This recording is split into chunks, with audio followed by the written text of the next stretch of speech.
did supersede Kobe Bryant in scoring the second most points ever in NBA history. Now, having said that, now you get into the weeds where how do you fall on how he went about getting the 100 points, how Eric Spoelstra, of all people, was complicit and encouraging and helping in the manipulation of the fourth quarter. And by manipulation, I mean not breaking rules, but certainly stretching the intent of the game. For example, Washington would catch the ball. They're down by 30, and immediately Miami would foul them, so Washington would go to the free throw line, so Miami would get more possessions to run through Bam. Where do you fall in on this? Like, is it tainted at all, or is it just the way it unfolded, and it is what it is, and now Bam's in the record book? My thing is that it is what it is. Like Kobe Bryant, not a single one of his teammates scored again after the 6-minute mark in his 81-point game. Wilt Chamberlain went to the line a lot, and he averaged the most minutes in the NBA that year, and for 5 years or whatever in the 60s. Like, everyone had different ways of them getting to it. And yeah, Bam went to the free throw line 43 times. 17 of those attempts were in the fourth quarter. But he scored 83. Let's just be happy about the fact that history was made. You got to see something awesome if you turned on a regional Miami Heat broadcast on Tuesday. You got rewarded for it. And I honestly, of all things, I'm impressed with Spoelstra, who is just you know what, man? If you want to do it, let's do it. And Ben was like, all right, let's do it. And then he was sort of telling people to not foul, and they're like, no, we're going to do it anyways.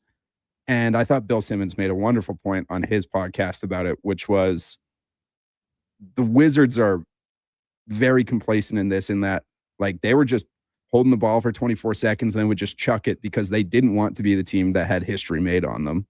And they were throwing 3 guys at Bam in the backcourt.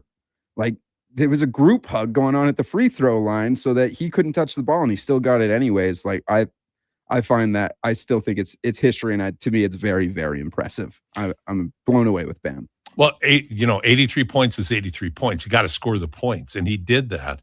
And I keep referencing the conversation with Ben, and this is where I think our listeners would really enjoy it, is that we talk about kind of the layers and the bending, like I mentioned in my opening comments, of what the intent of basketball is in terms of competition. And there are some interesting perspectives. One of the concerns is, what effect will this have not only on other players in the NBA, but also on other players at other levels? That remains to be seen. But a marvelous accomplishment. More on that with the conversation later in the show. You mentioned about SGA's 127 consecutive 20-point game, breaking Wilt Chamberlain's streak way back 63 years ago. The thing about Wilt's streak being broken, it was broken because he got tossed from a game. Oh, he got tossed? Yeah, he got tossed in a game, which broke his streak. But Shai Gilgeous-Alexander is a machine. He is such a good player. I was watching the Thunder play the Celtics, and I saw the shot that Shai took to break the record. He caught the ball, and I'll frame it a little bit. He caught the ball at the free throw line, tightly guarded, and he used 3 jab step combined with pump fakes to get his defender to give him just the slightest amount of space, and then knocked it down and hit the bottom of the net. Such a masterful play in amongst what are absolutely sterling performances night after night. The game against the Nuggets, he hits the game-winning 3. His stat line that night, he had, in addition to 30-plus points, he had 15 assists and 0 turnovers. The guy is just really good. Clearly, I think, has distanced himself from everybody, including the great Nikola Jokic, as the front runner for the MVP as the stretch run for the season happens. Yeah. Oh, hey, it's very fair, and he's a Canadian guy, which is most impressive. Well, absolutely. And I had the opportunity the other day, and you were on the board talking with Kevin Carius on the Sports 1440 in the morning show, And Kevin asked, are Canadian players getting their due in terms of what they're accomplishing? Of course, we all know about and continue to hear more and more about, deservedly so, about Shai Gilgeous-Alexander. But I made the point in my conversation with Kevin that on that night, parallel to Shai's breaking the record, Jamal Murray was tearing it up for the Nuggets as they beat the very hot San Antonio Spurs. So what has happened now with Canadian basketball at the highest level is it used to be we had a lot of role players in the NBA until Steve Nash broke the glass ceiling. MVP for 2 consecutive years. To me, that's one of those seminal moments where it proves to a group of people that you can not only make it to the NBA, but that you can be an elite NBA player, which of course Steve Nash was. But now you look at Shai Gilgeous-Alexander, one of the best, if not the best player in the world, certainly one of the best wing guard players in the world, if not the best. So I think what we're seeing right now is this continued emergence of these players that are playing at the very highest level, representing Canada, and they will be representing Canada hopefully in the 2028 Olympics. Now, you had a couple of other, I thought, real interesting takes, though, on what's going on in the NBA. Why don't we touch on those, Josh? Yeah, absolutely. I just want to add one more thing on the, Sure. or just a couple more small things on the Shai thing. In 86 of those 127 games in this currently active streak, he scored 30 or more points. Unbelievable. In almost as many minutes played, he averaged that many points per game, which is mind-boggling to me. And this is a fun one. Wilt Chamberlain made over 100 more free throws than SGA attempted. So stick that in your pipe and smoke it, free throw merchant arguers. I don't want to hear anything. Even though Wilt scored 2,000 more points in his run than Shai did. Also, I think the most impressive part is that he did it on almost 50, 40, 90 shooting. And those are all incredibly impressive statistics. 50, 40, 90. Folks, that's 50% field goal percentage, 40% from the three-point line, 90% from the free throw line. The efficiency, the competence, the absolute superiority in those numbers, like that's a hallowed trifecta. 50, 40, 90 is a hallowed trifecta. To have that happen in a 127-game, 20-plus point performance stretch is just absolutely remarkable. So thank you for those stats. And less Josh. of a 2% gap, too. I believe it was 1.5% away on the three-point percentage and 0.03% on free throw percentage, or 0.3, I guess. Incredible. So, yeah. A couple other things happening in the NBA, though. Specifically, to me, is the Clippers. They were 6-21 in December, and they are now the first team in NBA history to have a winning record after being 15 or more games removed from 500. Now, I have in jest made the comment several times on this show and on other conversations I've had about, can you name anybody but Kawhi Leonard on the Clippers? They traded away James Harden. Now, this is an interesting thought. This is an interesting thought for me. They got Darius Garland, who is now healthy and starting to really make a difference. And Garland, by all intents and purposes, when healthy, is a borderline all-star player when he was at Cleveland. So he has been a huge addition to the Clippers. But if I could go so far as to say Kawhi, Darius, and everyone else, I think that's a fair commentary on this team. They have a great coach in Ty Lue. By great, I mean he's a player's coach, but he's a coach. And he has been able to find, I think, the way for this team being rejigged mid-season and put it back together, and they have become successful. But here's the reason why. I think you now have to put Kawhi Leonard in the top 5 discussion for MVP consideration. He's got to be first team All-NBA. He has to be. But I think you have to start talking about him now, along with the likes of SGA at the head of the pack, Jokic, of course, Luka. If I had to inject, I would probably still keep Jaylen Brown there because of the Celtics' success, but I would then put Kawhi. For me, it would be my number 5. What are your thoughts, Josh? Yeah, no, I'm blown away. Kawhi Leonard currently has the second longest 20+ point game performance streak in the NBA at 43, which is also a Clippers franchise high. But what they're doing is they're getting it done on defense. I mean, they have Chris Dunn, Bulls legend, who is a very good guard defender, and Kawhi, obviously, we know who he is as a defender, even in his 34-year-old year. He still has the brain to defend, as well as like a Brook Lopez knows what it takes to defend the center of the paint and all of these things. And they're just meshing. And we thought that when they traded James Harden away, this is all for naught. Like that their season is over. And if anything, they've gotten more productive after he left. Like they're so fun to watch. And Kawhi is so fun to watch. This might be the best he's ever played. I think it is. I agree with you.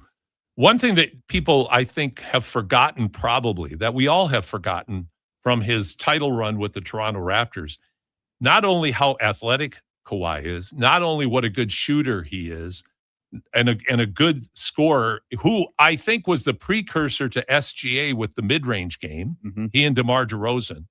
But I think what you forget is how strong this guy is. Like, people say he's maybe the strongest wing in the league.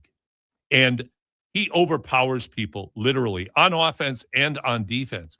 And you mentioned Dunn. Well, I'm excited for a kid like Dunn, who, he was a first-round draft pick, not a great offensive player, but to find his place in this system is really, I just think it's cool to see a guy like that be able to impact and help a team by playing the kind of superior on-ball defense that he plays. I forget what he is. I think Dunn 6'4" with a 6'11" wingspan. I think that's what the stats and the numbers are on him. Oh, Chris Dunn. Chris Dunn. Yeah. It's like he's just one of those really long, strong, fast, quick, can stay in front of his man, bother his man with that long reach. So I think Chris Dunn. So the Clippers are super impressive and are making noise in the West. They're kind of that distant rumbling, the thunder over the mountains that you're hearing, and you just wonder what kind of a nightmare are they going to be in the playoffs this year if they continue on their hot streak, they don't have an injury, and they're able to insert themselves into the Western Conference playoffs. Yeah, that's very important. I can't get over how blown away I am with the Clippers. And then one other thing in the NBA, the insanity that's going on in San Antonio. So since February 1st, they're 16-2. They lost to the Nuggets just on Thursday with no Victor Wembanyama playing, and they only lost by 5. And really had the game in control until midway through the fourth. Mm-hmm. Had a double-digit lead in the third. When watching them without Wemby, I was reminded and impressed by how tough, how athletic, and how good these guys are. I mean, Castle is a monster. He is just fantastic.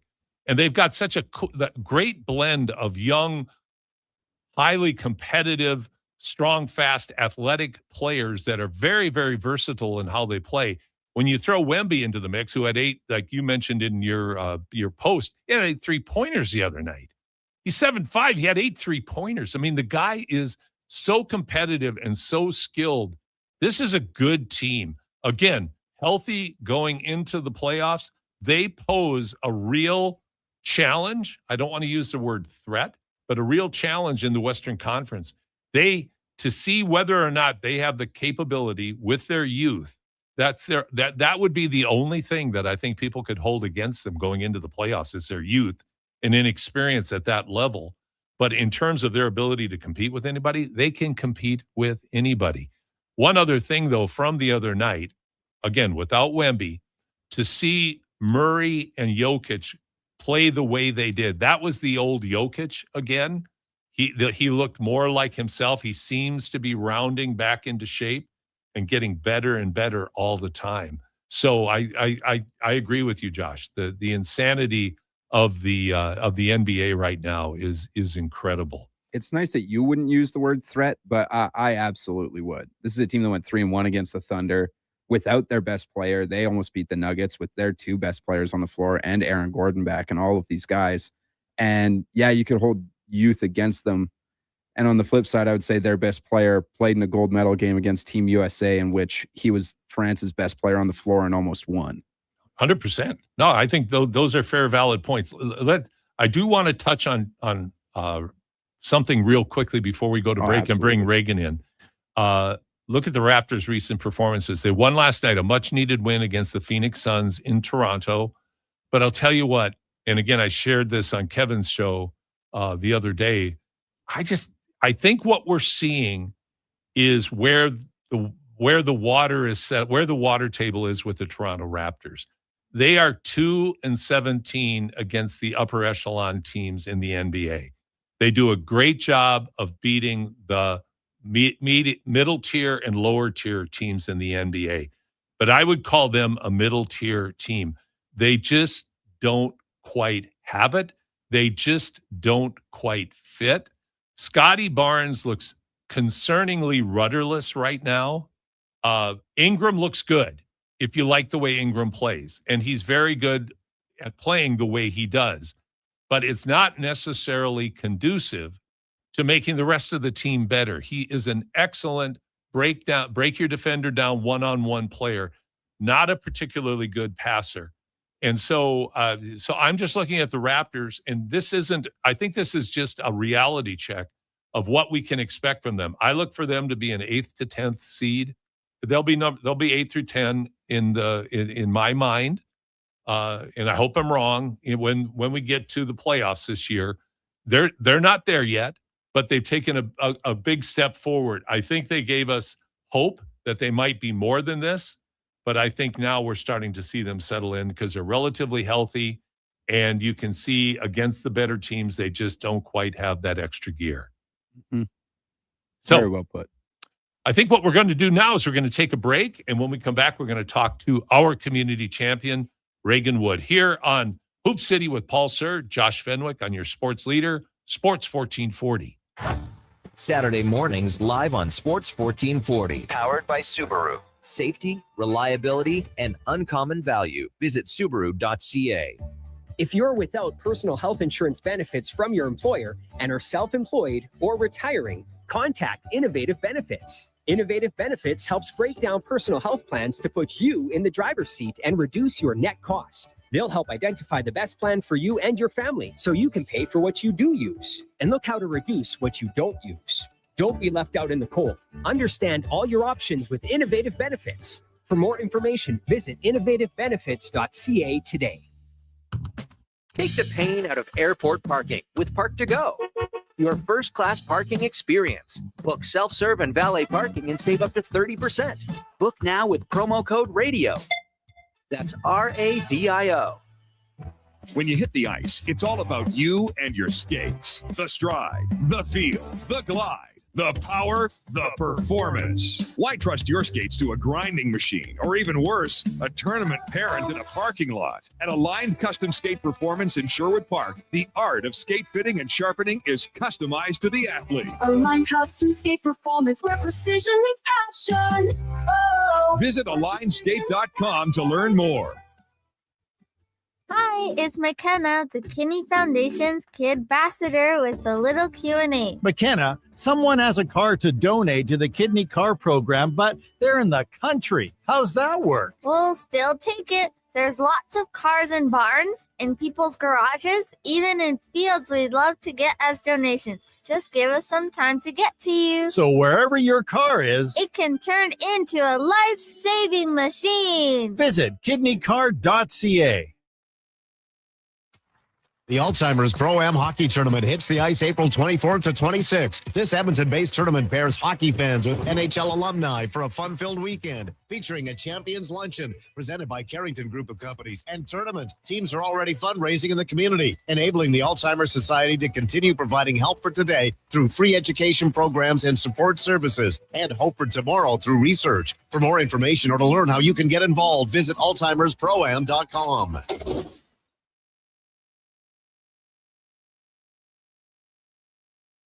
The weather doesn't care about your shift or your schedule. Carhartt Rain Defender sweatshirts let you battle back against the ever-changing elements. Carhartt's durable, water-repellent technology lets light rain beat up and roll right off.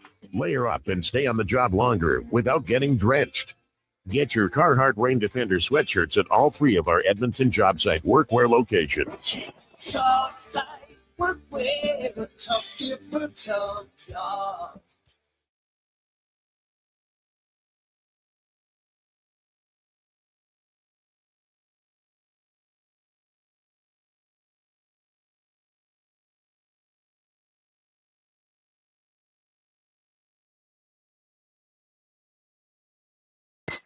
This is Hoop City with Paul Sir on Sports 1440. They do have a timeout. Decide not to use it. Curry, way downtown. Bang! Bang! What a shot from Curry! We did it! Here's your host, Paul Sir.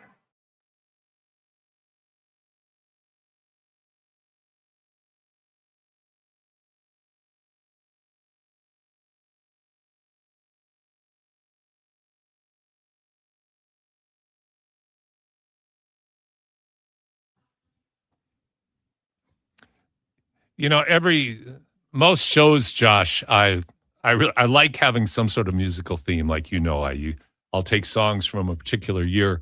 But the other day I heard a song, and it reminded me of when I played professionally in Belgium. So this is like 77, 78. So, I always date myself, but I don't care. I'm the luckiest guy in the world to be the age I'm at and to have experiences I've had. But that was kind of like right at the beginning of the height of the disco era. And so today it's Euro Disco, which I know will thrill our first guest, Reagan Wood, but he is our community champion today. And the Community Champions is sponsored by Innovative Benefits. If it's time for you to review your company benefits, personal insurance plans, or investment strategies, talk to Randy and his fantastic team at Innovative Benefits. They will give you straightforward and honest advice with access to the best products in the industry. Trust the great folks at Innovative Benefits to do what's best for you, your family, and your business. And to find out more, go to innovativebenefits.ca. Reagan and I go back a long way. I first saw Reagan playing in what was then called the Community League system here in Edmonton.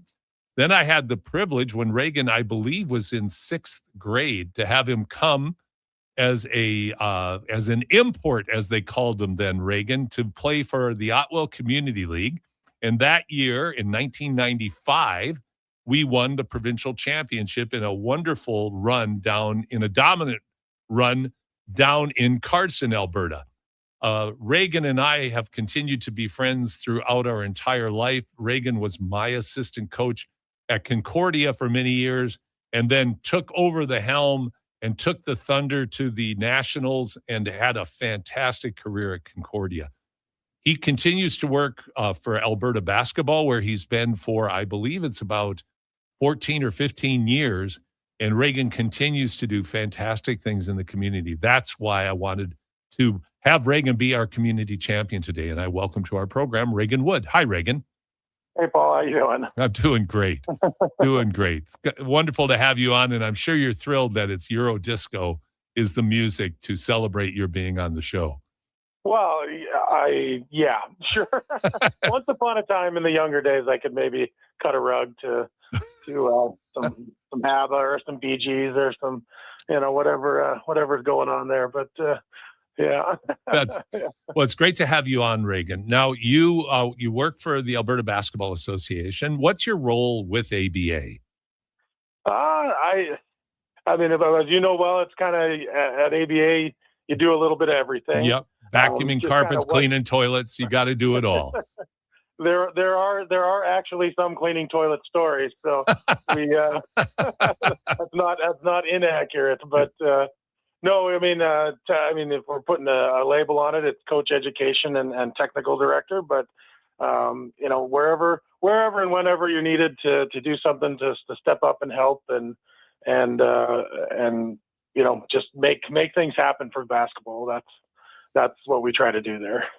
Well, Reagan, for a lot of people, if you don't know what the Alberta Basketball Association is, it's the governing body of the sport of basketball in the province of Alberta.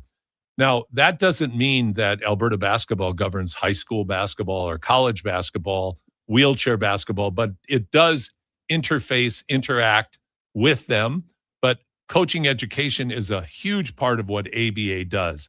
But before I go there, I want to touch on the big event that, again, I don't think enough people know enough about, and that's the Youth Provincials, which is a long-standing tradition for Community League that phased into, minor basketball now. But last weekend, it was held in Calgary at the same time when the men's university national championships were happening.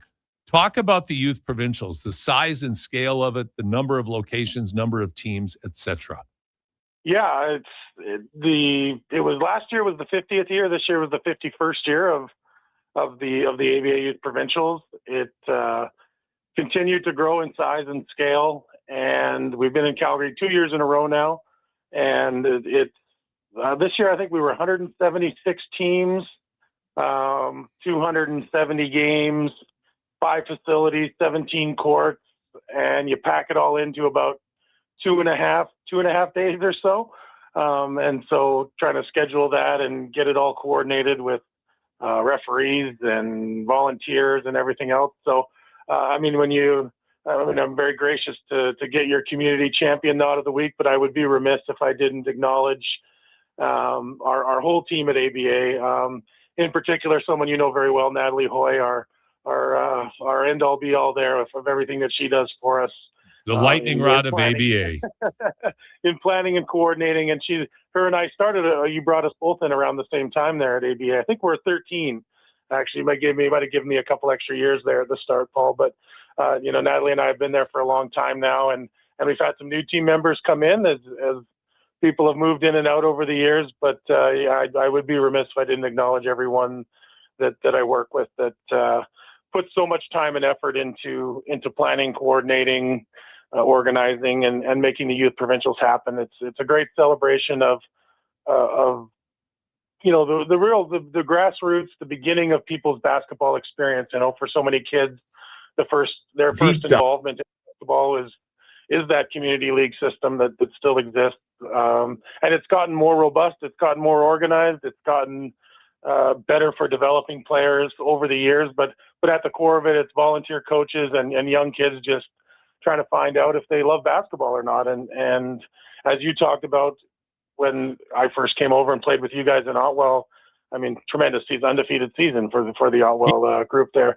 Yes. Great year for us, but yes, that's living in the past, of course. But it again, so much fun and the joy that it brings to watch kids just enjoy the sport. Because again, why we're here talking is because we bonded over a common love of basketball, and hopefully we're creating that for the next generation of kids and the next generation of coaches that they can find that love and that passion for the game.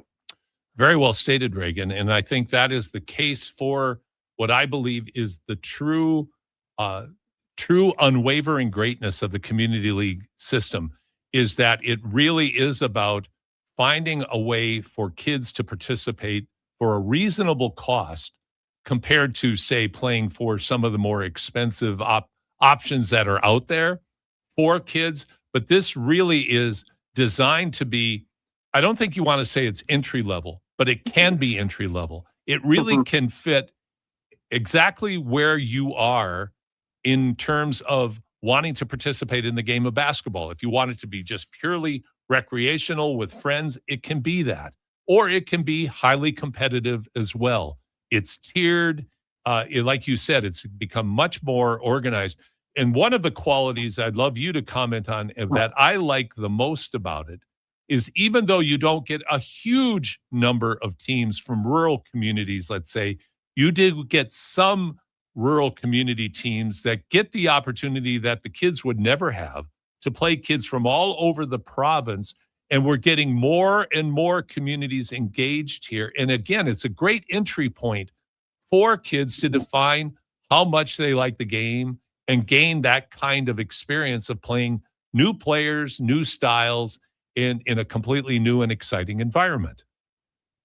Yeah, as we know, there's definitely different basketball regions in the province. And Southern Alberta, we know, has its own unique basketball culture. And we had 4 teams from Southern Alberta come and participate. How did they do, by the way? A couple of them won, a couple of them didn't. Yeah, well, that's So, good. But as you know, again, when towns like Raymond and McGrath that have, anywhere from 2,000 to 4,000 people, and they can come and compete with the Edmontons and the Calgarys against, their zones that'll have, 100,000 people that live in them, is always a cool thing. And as we know, that carries all the way up into high school, where Boy, does we it ever. frequently see those high schools of those same names competing, 4A and now we've got 5A level high school basketball, and to see, the way that they go about building their love and passion for the game and growing and developing their players. Again, there's more than one way to skin the cat, and they, they always come and compete no matter what level it is. And as we know, there's been great players come out of areas like that. I mean, you look at Delaney Gibb down at BYU, and I'd be sure I'm missing others, but there's players that from small towns can go and achieve great things and be role models and examples that it doesn't matter what your postal code is, as long as you're willing to work hard and get after it, that you can achieve a tremendous amount in the game. No doubt about it. Now, Reagan, along with helping organize, schedule, juggle chainsaws and torches on a unicycle while playing an accordion to get these events to go together, you also do coaching development. What is the coaching development, I'd say, pyramid that you work with at ABA? So, it's Alberta Basketball's responsibility to facilitate the NCCP program. That's the nationally recognized program through the Coaching Association of Canada, through Canada Basketball. We're actually at a very interesting point. We're on April 1st. There's some big curriculum changes with a few of the levels within the coaching structure, and how we're going to go about being able to deliver and creating access points for coaches. We've got a fundamentals level that's for, again, coaching the younger age groups, entry level point for coaches, learn to train for that next age grouping of kind of 10 to 12 to 13-year-olds, the train to train level from the 12 to 15, and the train to compete level for 15 and up. And credit to Canada Basketball in working to, again, like I said, remove some barriers and create more entry points for coaches to get into coach education. They're improving the online access, so more of the content can be delivered online and self-directed for coaches through video, through just online learning and development. So there's some really great advancements coming out here in the next few weeks. So we're really excited to roll that out and create more opportunities for coaches to access. I think if you don't mind, a quick story of, please. A few years ago we went up to Peace River to do a coaching clinic, and so now we'd be able to do that online. But one of the positives and benefits that has come out of going to a place like Peace River is we've been able to create more coaching up there, meet some great people, get them involved. And I want to highlight someone named Wayne Dunnington, that if anyone is paying attention, yesterday our Team Alberta North, so we have Team Alberta, and then certain years we have Team Alberta North where there's the Arctic Winter Games.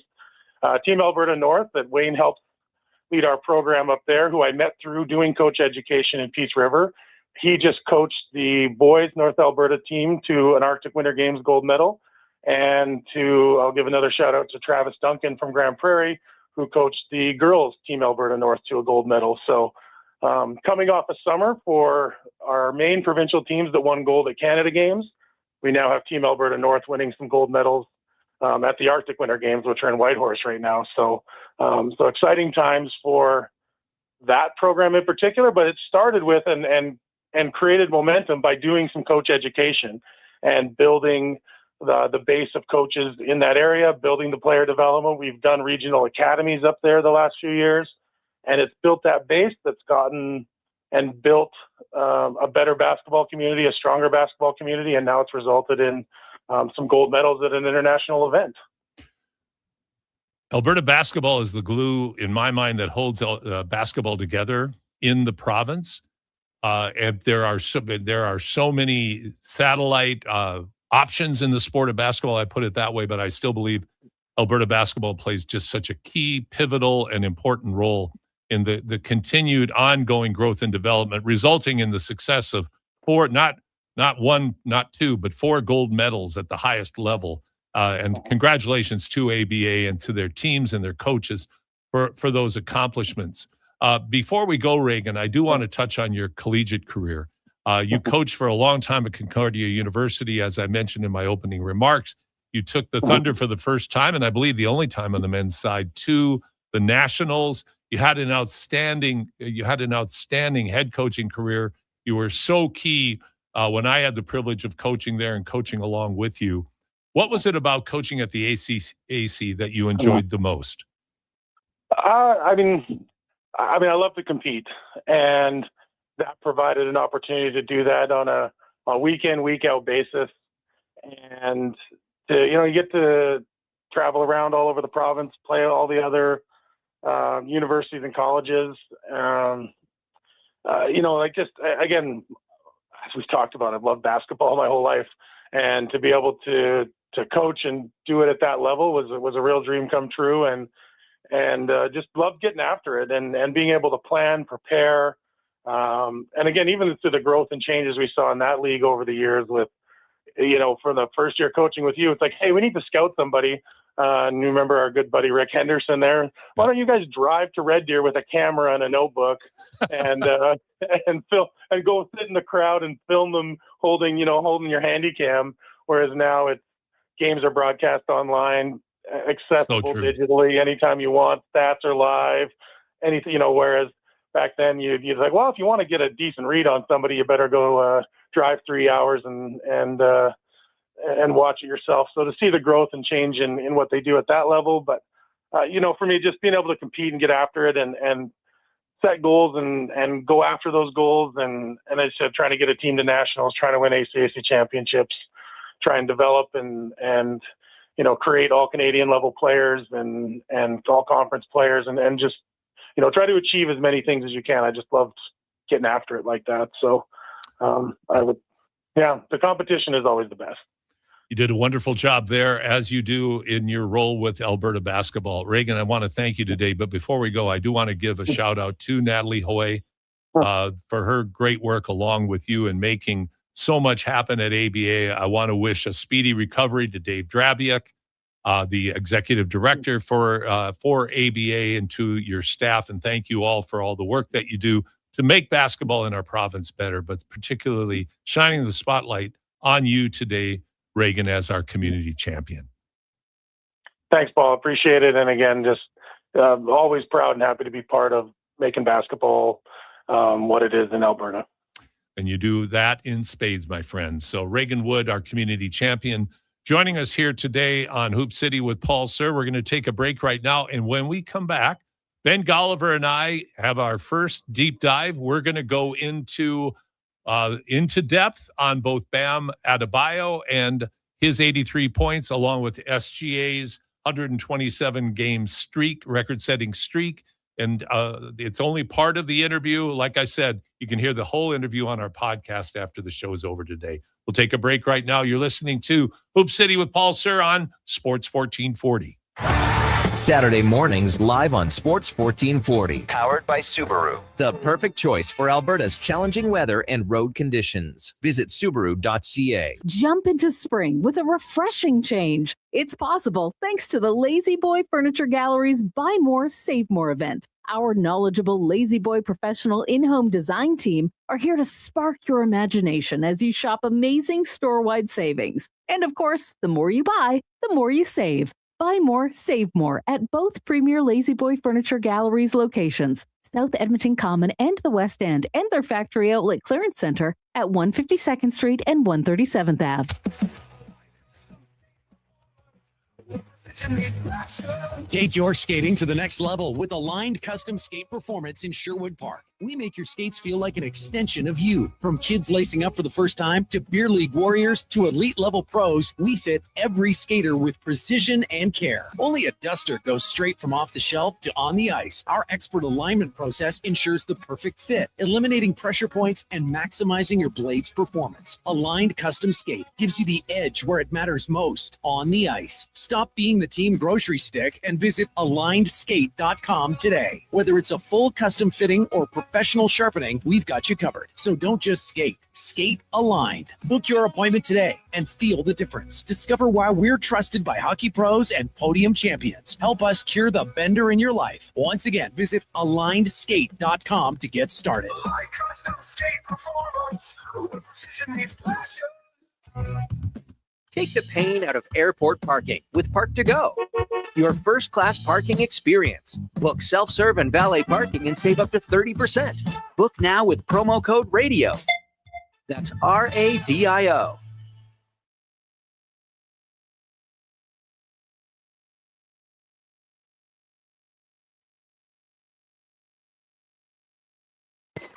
This is Hoop City with Paul Sir on Sports 1440. They do have a timeout. Decide not to use it. Curry, way downtown. Bang!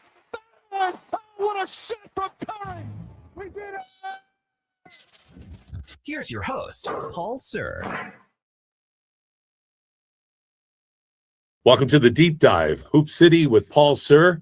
I have Ben Golliver with me again today. Ben, it is great to see you once again. We've got a couple of special accomplishments, a couple of special things that took place this past week in the NBA to talk about today. Sure did. I mean, history, right? With a guy chasing the MVP and then a guy who nobody ever thought would have made history like this in a million years with Bam Adebayo. Bam who? Yeah, I totally agree with you. And it is so interesting, Ben, to get started, to see once again the reach and the legacy of Wilt Chamberlain and all that he did to literally revolutionize the game, galvanize the game, change the game in so many ways. I mean, when you look at old filming of old NBA games, that grainy black and white, and you see that goofy narrow key, what we just can't even imagine today, and guys shooting one-legged set shots and stuff, but how he along with Bill Russell in particular, and a lot of other people that you can refer to, but I think those are when you talk about Mount Rushmore, those are two of the first faces that you would see on the Mount Rushmore. And Wilt, with his absolutely gaudy statistics, has just been such a part of folklore and the created relevance in basketball. But now, in 1 week, we're talking about Wilt not once but twice. So let's start with the accomplishment of Shai Gilgeous-Alexander breaking one of the two records we're going to talk about today that a lot of people thought could never be broken. And that was Wilt scored 20 points per game for 126 consecutive games. I think his record was broken because he was booted out of a game, arguing with the refs. That's what broke his streak. But now Shai Gilgeous-Alexander last night broke the record, got to 127 in a game against the Boston Celtics. What are your thoughts on what Shai accomplished? Well, first, let me recommend to you, if you haven't seen it, and to all your listeners, Goliath. It's a documentary about Wilt Chamberlain, and it was put out within these last 5 years in conjunction with his family. It's called Goliath because nobody roots for the big guy, right? Everybody's rooting for David. And it talks about what an interesting position he was in as the biggest, best athlete at his time. And the takeaway for me from that movie was he was just 50 years ahead of the rest of the sporting universe. If you look at his love of fashion, the cool cars, of course, the obsession with the statistics, the amount of hatred that he would get, for his accomplishments. They're changing rules to try to limit his effectiveness. And then, of course, just how famous he was and the desire to get to LA and to become a star off the court as well, and be in movies and all that kind of stuff. I mean, he was just so much, larger than life and larger than the typical athlete. And he was really into the idea of player empowerment, again, decades before that was a phrase that we even knew what it was. So a fascinating movie, and it will help you understand why Wilt Chamberlain still looms over everything in the NBA much better. At least it did for me. Now with Shai, about 10 years ago, maybe 15 years ago now, Kevin Durant was in Oklahoma City trying to chase the same record. He had a whole string of 20-point games too, and he actually didn't get that close. But at the time, his consistency actually had me try to invent some charts and a little statistic just to measure like standard deviation from game to game, how consistent are scores? And at the time, Kevin Durant was like way ahead of everybody, from that standpoint. And we've seen some other guys, James Harden comes to mind during his peak where he was a very consistent scorer.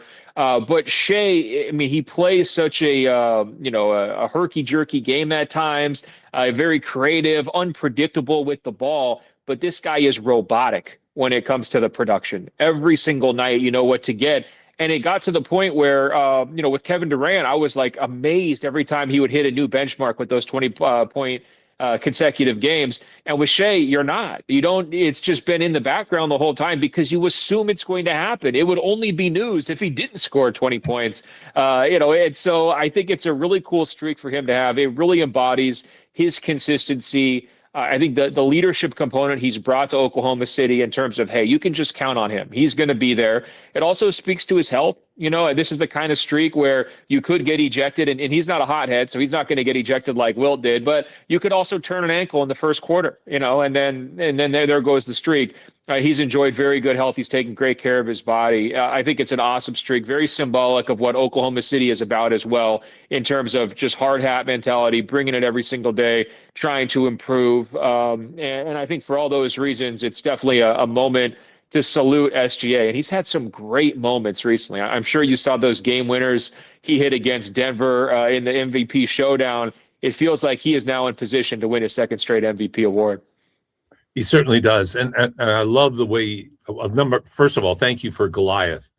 Having the privilege of being of the ilk that I got to watch Wilt play on the one game that was shown on Sunday afternoon on ABC.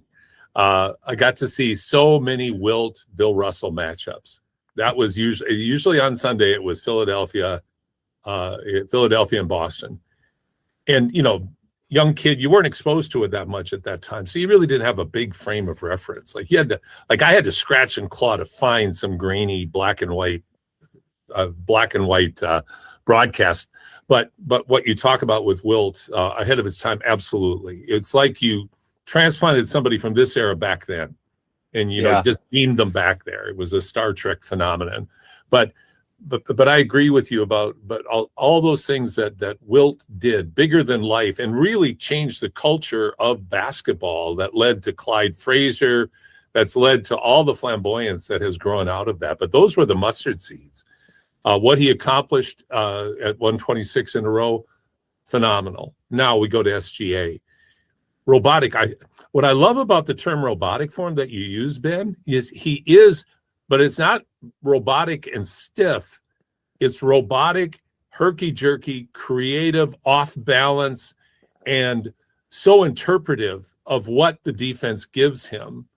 And I think, and we've touched on this several times, but I would go so far as to say he is now taking the game of basketball. He, like Steph Curry did with shooting, is pulling the game of basketball up to a new plateau of showing what consistency and variety can do to create uncertainty on offense in what has become an awfully predictable style of play that most teams implement.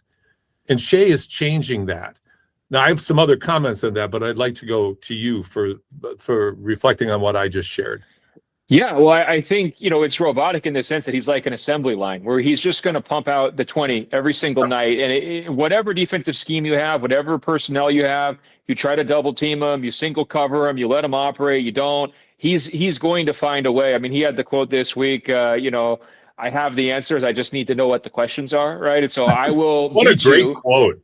Great quote, and very true. He'll find a way to beat you. He just needs to know exactly what he's going up against. I think that speaks to his basketball intelligence as well. I think he's a very smart player. He gets talked about as crafty or grifty and all this kind of stuff. He's just really smart, and he knows how to win the balance battles in terms of getting you, with quick feet, getting you in the air, and then, getting to his spot and doing what he wants to do. Phenomenal player. The other thing that I love about him, and, it's another, we're talking about assembly lines, but it's the idea of continual improvement. You hear that in the business world all the time. We just got to get a little bit better. We got to squeeze out a little bit more profit. Shai taught himself how to shoot threes here over these last couple of years, and it is now a major weapon for him in late game situations. I mean, we saw it against Denver, but he's had some other 3-point game winners in the not too distant past. That was not something that he trusted as recently as 2 years ago. It was a question coming into his first MVP season is, could he really develop the off the dribble 3-pointer that made a guy like James Harden so difficult to guard, that made Steph Curry so difficult to guard? For a while, he was kind of limited to that mid-range space. Now that he's been able to, step back, refine that, trust it in the big moments, have the confidence to take it, there really is no option to stop him. And you're just kind of hoping. The only team I've seen him even give him trouble this year has been San Antonio, and that's because they've got the alien on the back line. But other than that, nobody even really gives him that much trouble. His defender masterfully, and his stat lines are they're incredible when you read them consistently because of his efficiency. Like last night, he was 14 for 18 with 35 points against Denver, along with that great game winner. I forget what his point total was, but he had 15 assists and no turnovers. Like those are ridiculous numbers. Like that's outrageously good. I'd like to reflect a little bit about what you said, though, which I think the most critical point for young players to understand. And because when you see a player like Shai, he goes home when the season's over, goes back to his hometown in Ontario, goes into his old high school gym, as I understand it, with his buddies, and he works on his game in quiet, nobody around.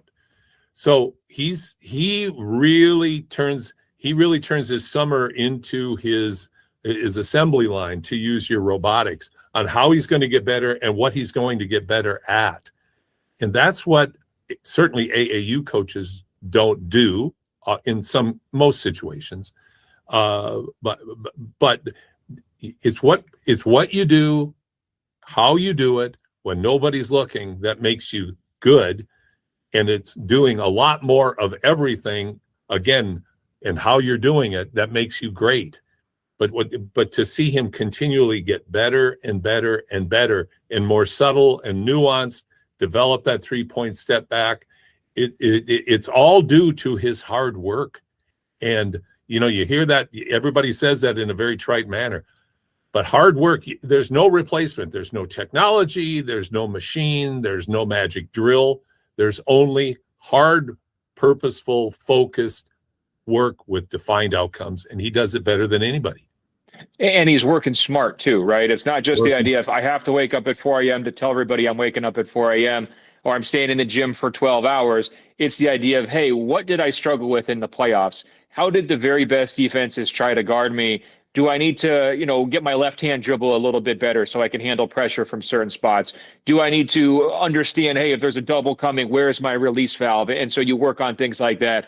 Do you make sure that you have the off-the-dribble 3-pointer going left and going right, depending on how they might guard you at the top of the key pick and roll? Like, to me, he's really isolated. Hey, this might not even a weakness. This might just be not quite where I want it to be. And then he's just going to go attack it and make that part of his game better. And I do think that there's a lot of players, you see the summer clips come out of the work that they're doing. And, it's a lot of jab step or one-on-one moves. And, maybe they're going to do that stuff in NBA games. Maybe they're not. When Shai does stuff in the games, you could tell he's been in that gym that you're talking about, working on it for hours and hours and hours, and that's why he's so good and so comfortable doing it in high-pressure situations.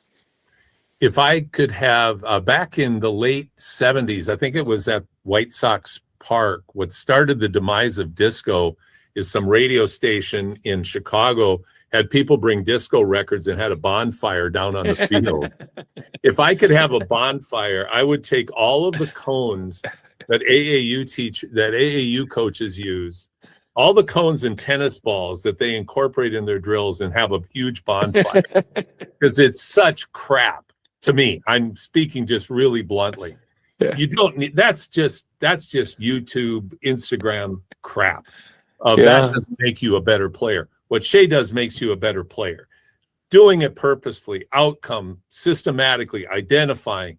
That's how you become a better player, and it's practice time. I recall back to Dirk Nowitzki's great era, and they had him out on the court with a German coach in a plaid shirt, coaching him out there, looking like he's doing ballet lessons. Well, Dirk won an NBA championship. Yeah. Against LeBron James and Dwayne Wade. I mean, this is no joke. This is like, we keep having these examples. Michael Jordan, Bird, Magic, Steph Curry, the hours and hours when nobody's looking. That's what we have to listen to. And that's the greatness of Gilgeous-Alexander. And like I said, I think he's just pulling everybody up into that realization of what you are capable of doing, the versatility a player can have in his game. No question. And, that work might not make for good content. It might be boring to watch what Shai does during the summer because it might be repetitive for hours on end. And if you're the trainer, maybe you're not getting as many YouTube clicks as you want. Maybe you do want to bring out the gimmicks so you can, go viral and get a little bit of attention. But I think it's a great lesson. Great content doesn't mean great basketball, and vice versa. Great basketball is not always great content. But, Shai is just an awesome example of player development. And when we're in this tanking era, everybody just wants to talk about tanking. If you actually look at the teams that are winning the championships, it's not necessarily that they're doing it with tons and tons of top picks. They're doing it with the players who were the most committed to their games, who developed the most after they got drafted, and who were within cultures that really helped them develop. You look at the Boston Celtics, they developed Jaylen Brown and Jason Tatum so much while they were there. Nikola Jokic was drafted a Taco Bell commercial. He completely changed his body, right? Shai was a lower lottery pick who got traded after his rookie season. All of these guys have become much, much better players while they're in the NBA compared to where they were when they were drafted. And so to me, every organization that's just dead set on tanking, you got to worry about culture first, and you got to worry about player development. Those are the two things that are actually winning basketball games. And you might get a talent at 11 who winds up being the MVP. You might get somebody at 1 who winds up out of the league in 5 years, right? So, that's why it really is about that dedication that you're talking about. Well, it really is. I have a real quick story. My high school coach, he left the school that he coached me at in Iowa, went to a small school in Wisconsin, and coached the rest of his career there. He's a great coach and one of my dearest friends. Cut off right there. If you want to hear my high school coach story, but more importantly than that, the content that Ben and I discuss surrounding in greater detail Bam's 83 and Shai's 127. You can go on any of your favorite podcast providers after the show, as well as on YouTube, and watch the entire interview. And I really recommend that you do it for Ben's commentary, because there's nobody there's nobody you can refer to that studies the game, knows the game, and dissects the game as well as Ben Golliver. So we're going to take a break right now. When we come back, we're going to come back with my friend Kevin Lehman. We're going to talk about March Madness here on Hoop City with Paul Sir, Josh Fenwick, at your sports leader, Sports 1440. Smart, connected, community driven. Jason Greger sets the standard for sports talk in Edmonton. Join the conversation on Sports 1440. Text Greger 833-401-1440. Sports 1440, where Edmonton talks sports. Saturday mornings live on Sports 1440. Powered by Subaru, a world-class leader in environmental performance. Visit Subaru.ca. The weather doesn't care about your shift or your schedule. Carhartt Rain Defender sweatshirts let you battle back against the ever-changing elements. Carhartt's durable, water-repellent technology lets light rain beat up and roll right off. Layer up and stay on the job longer without getting drenched. Get your Carhartt Rain Defender sweatshirts at all 3 of our Edmonton job site workwear locations. Job site workwear, tough different job. After spending winter inside, you've decided your home needs an upgrade. And there's no better time than during Buy More, Save More at Lazy Boy Furniture Galleries. Unparalleled quality, unmatched savings store-wide. Need inspiration? Talk to our expert professional in-home design team. And remember, the more you buy, the more you save. Buy more, save more at both premier Lazy Boy Furniture Galleries locations, South Edmonton Common and the West End, and their factory outlet clearance center at 152nd Street and 137th Ave. When skies turn gray and chaos unfolds, there's always a beacon of hope. The Red Cross. Through floods, fires, and unforeseen calamities, they are the helping hands, mending wounds and restoring faith. You can make a huge difference. Visit redcross.ca. Donate today. Light a lamp of hope. From the first face-off to the final whistle, Sports 1440 is your home for hockey talk with live coverage coverage, expert analysis, and pre- and post-game shows. We bring you closer to the game. Tune in 24/7, only on Sports 1440, Edmonton's sports station. Sports 1440 in West Edmonton Mall and Wetaskiwin. CKJR is a Stingray radio station. Download the free Radio Player app and listen wherever you go.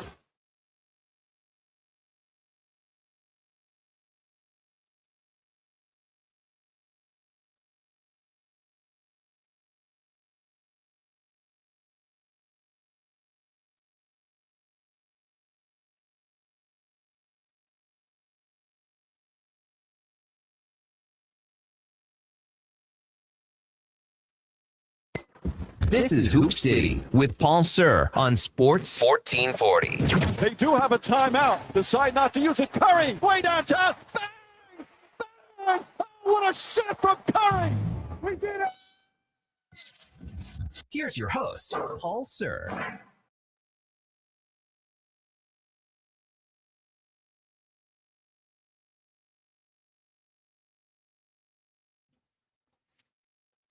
Welcome back. Hoop City, Paul Sir, deep dive.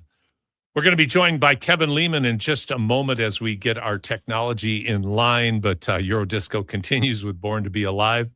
It's got such a distinct sound, such a distinct era, and short-lived, meteoric, but man, was it a lot of fun, and it's influenced music to this day. March Madness is here.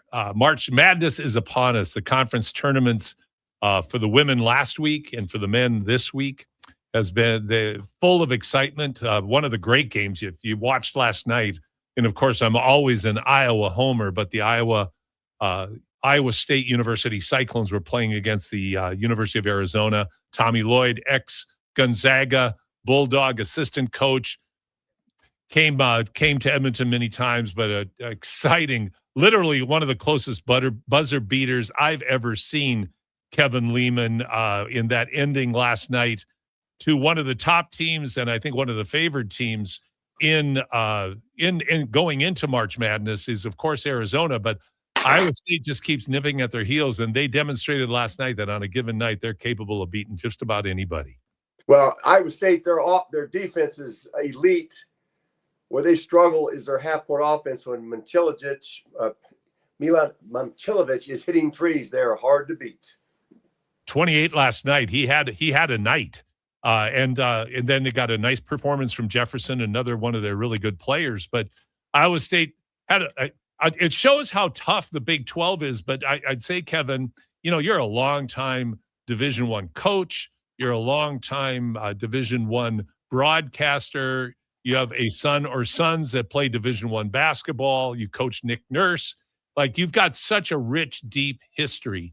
And but talk about the tough conferences this year that you've watched and what's impressed you about the depth of good teams in these conferences. Well, what's happened because of the transfer portal, if they have a need for a certain position, you can go out in the portal and do that. Plus, we talked about this before, Paul, you've got players that are staying in college rather than being a second-round pick or going to Europe to play. They'd rather not play in the G League on a two-way contract. They can make more money in college. So we're seeing more older players in the college level. We're seeing more experienced players, and we always know through history that that's what makes teams better. I think I saw today where SEC only one player on senior night had actually been in his school for 4 years. So that's how much movement there is in college basketball. Holy smokes. That's an insane statistic because the pendulum was completely the opposite way in the past when transferring was so difficult and restrictive.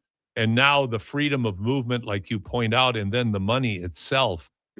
That's a topic for another time for us, Kevin. We've touched on that before. So I'd like to kind of run through a few conferences and get your take on them.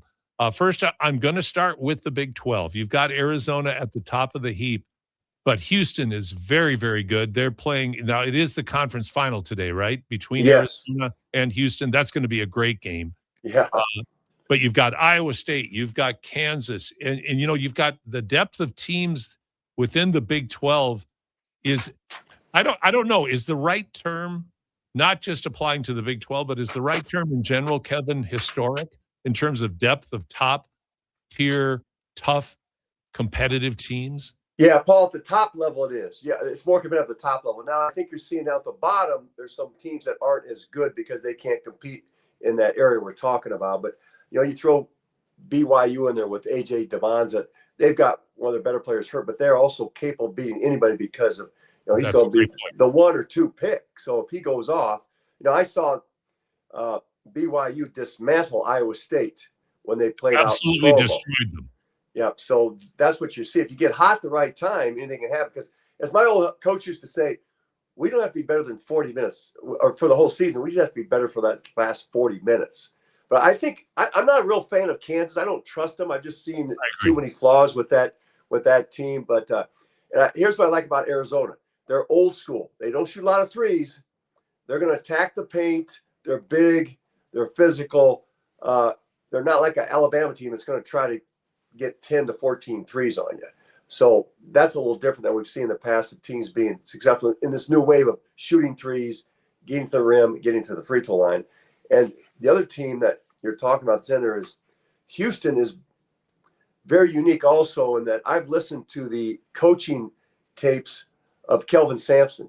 And his philosophy is I can shoot 35% and still beat you because I'm going to get 14 or 15 offensive rebounds. I'm going to have 10 more possessions than you're going to have. So shooting percentage is not a big factor in their game plan. It's how many times can we turn you over, how many offensive rebounds. Basically, I use the term, how many more bites of the apple can they get shots on goal than the other team.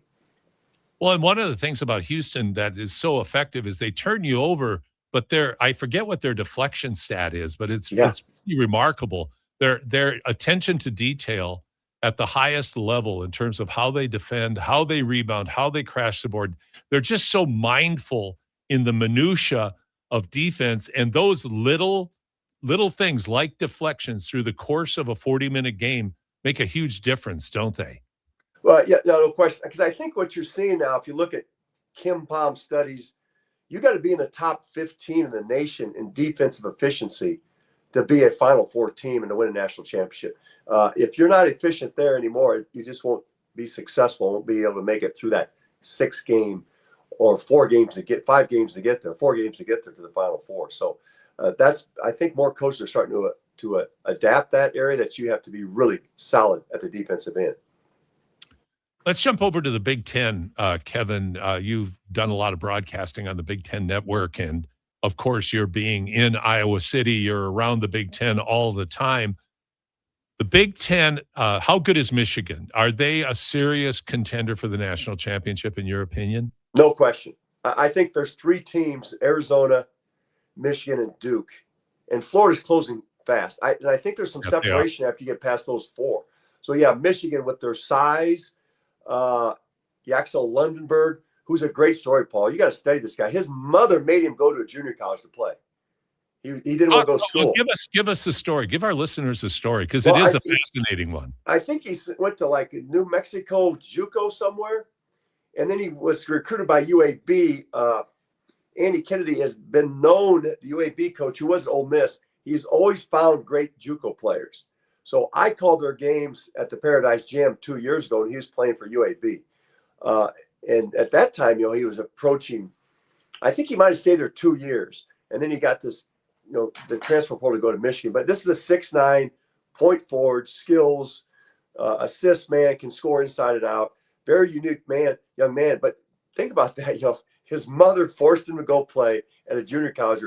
Where would he be today? Now he's going to be, maybe a top 10 draft pick.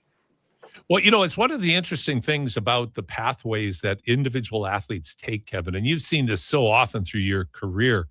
There is no sure pathway forward. Like you think I'm going to go here, I'm going to go to a blue blood program. That's going to be my shot at the NBA. They put, like, let's say Kentucky, who's not particularly good, Kentucky-esque this year, but typically they've been like a factory for so many great NBA players. That really has changed. The pathway to the NBA right now is very, very different. And it's going to get more and more different with all of the changes that have taken place in the college basketball landscape, hasn't it?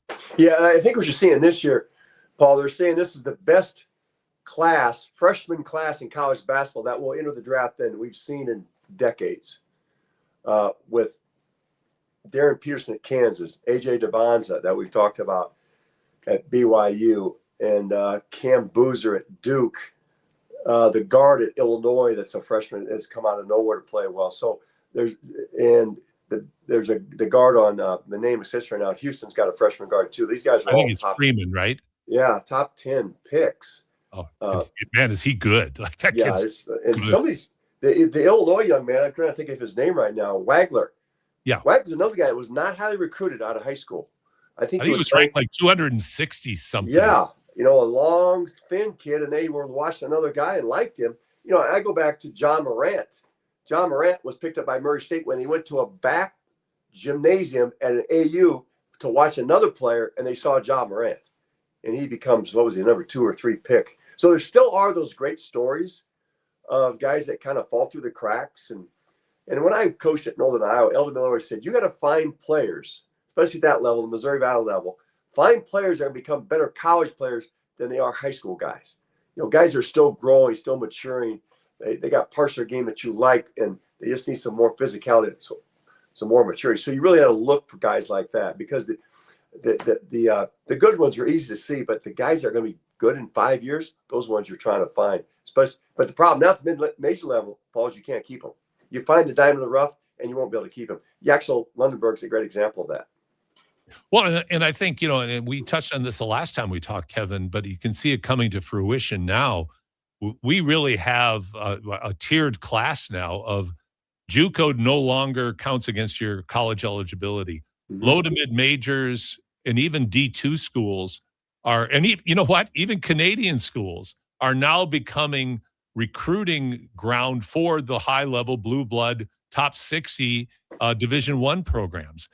Because like you said, you can get a great player in, but you can't keep them because they're going to make more money by moving up the food chain. Yeah, and also seeing the mid-majors are starting to take players from the NAIA level. Yes. And the Division II level. So, it's just a trickle effect.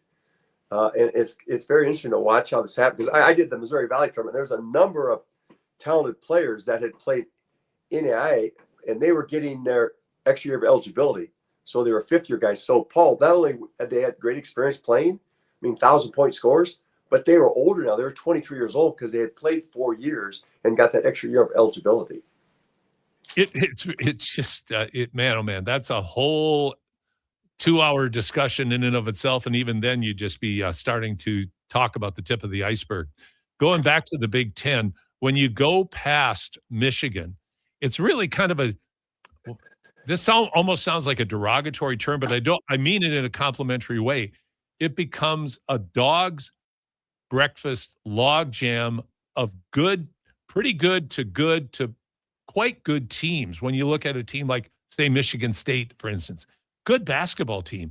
Ohio State, they played Michigan really tough yesterday. Yeah, they're good. The Hawkeyes, they're kind of a one-man band this year. They're they've had a great year for Ben McCollum in his first year there. I think it's a good building block, but they really depend completely on Sturts for being successful, and they really struggled in the Big Ten because there's just so much talent. But even Wisconsin beat a good Illinois team yesterday. They just have really good teams. And if you look at them, I think, you get past Michigan, you start to see the other ones have a few more warts the more you see them. Right. Like Illinois is really, they're huge. They've got 6 players from European players, Eastern or Western Europe, but they're not really good defensively. So they've had some problems there. Right. And so if you look at each of those, there's some issues. And Wisconsin's a 3-point shooting team. So if they don't make threes, which is, Paul, so weird because back in the Bull Ryan days, Wisconsin was a walk it up, run that flex offense. Now they just flap it down and shoot threes. It's crazy.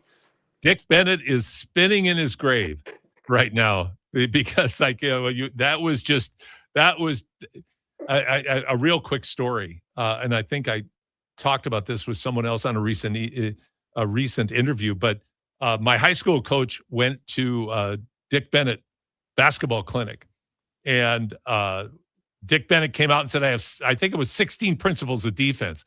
Hour and a half into it, he was just barely through principle number 2. because he was just such a defensive-minded, hold the ball kind of guy. And now you have Wisconsin, which is kind of wide open. So your point is well taken. Live and dying by the three in Wisconsin, that just is complete. That's bizarre world stuff. And those teams are dangerous because they get hot in a certain night, knocking 14, 15 threes. Absolutely. You got problems. And they've shown they can play with anyone, and then they can die on the vine against teams that you would expect them to beat because their heavy reliance on the three. And another team in the Big Ten, Nebraska, with Fred Hoiberg's done an unbelievable job there. Think about this. A year ago, Paul, Nebraska and Iowa playing a game to see who got eliminated from the Big Ten tournament. Because last year only took 15 of the 18 teams. This year they went back to 18.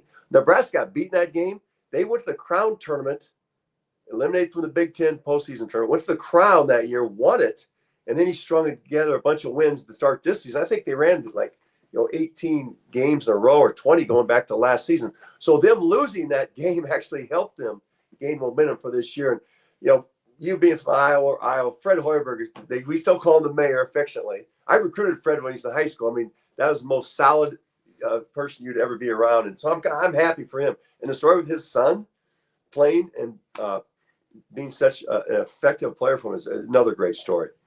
It really is. I'm talking with Kevin Lehman, longtime Division I broadcaster here on Hoop City with Paul Sir. We're going to take a real quick break right now. And Kevin, I assume you're able to stay for a few more minutes with me? Oh, sure. I'm sorry for getting on late. I had a little trouble with your Zoom connection. Well, you know what? We got all this highfalutin technology up here in Canada, Kevin. So, no, we'll take a break right now. We'll come back with Kevin. We'll talk more March Madness here on Hoop City with Paul Sir, Josh Fenwick on your sports leader, Sports 1440. Saturday mornings live on Sports 1440. Powered by Subaru. Welcome to Uncommon. Visit Subaru.ca. Own and run a small business? Innovative. Hey, Paul, you there? Private health service plan setup, as well as administration services for businesses like yours. But the best part is, Innovative Benefits offers benefit plans that cost less than the industry average, 20 to 40% less. And they provide 100% coverage with no insurance company rules, administration, or interference. So if you have medical, dental, or healthcare expenses, their plans will always increase your cash flow. Visit innovativebenefits.ca for more. Jump into spring with a refreshing change. It's possible thanks to the Lazy Boy Furniture Gallery's Buy More, Save More event. Our knowledgeable Lazy Boy professional in-home design team are here to spark your imagination as you shop amazing store-wide savings. And of course, the more you buy, the more you save. Buy more, save more at both premier Lazy Boy Furniture Galleries locations, South Edmonton Common and the West End, and their factory outlet clearance center at 152nd Street and 137th Ave. 1 in 10 Canadians have kidney disease. My name is Alex, and I have kidney disease. No one should ever be alone in their kidney journey. With the support of the Kidney Foundation, you never will be. To learn about the Kidney Foundation and join the fight against kidney disease, visit kidney.ca. Take the pain out of airport parking with Park to Go. Your first-class parking experience. Book self-serve and valet parking and save up to 30%. Book now with promo code RADIO. That's RADIO.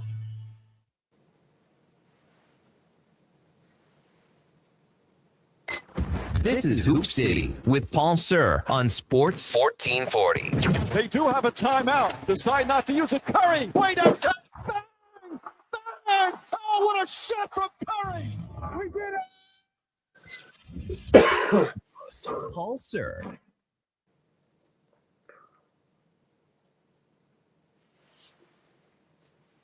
Welcome back to Paul Sir. Kevin, maybe you'll appreciate this. Every week when I do the show, I try to do a musical theme. So today it's Euro disco. So I'm bringing in all the old disco tunes. But anyway, that might be a little before your time. I'm not quite sure. Okay, so Kevin, let's talk about the ACC. Duke is really good. Now, Cameron Boozer projected to be one of the top 3 picks. Mm-hmm. Watch him play. Really impressive guy. But the one thing I would say about Duke, okay, this is kind of my theory. Duke has this kind of traditional habit of not being able to defend at consistently at the highest level. And I don't mean this in a condescending way at all, but they seem to have this tradition where when they get into the NCAA tournament, they get undermined sometimes because I think their defense breaks down a little bit. Do you see any weaknesses in the Duke defense this year? I mean, Boozer is a magnificent player. He's got a great supporting cast around him.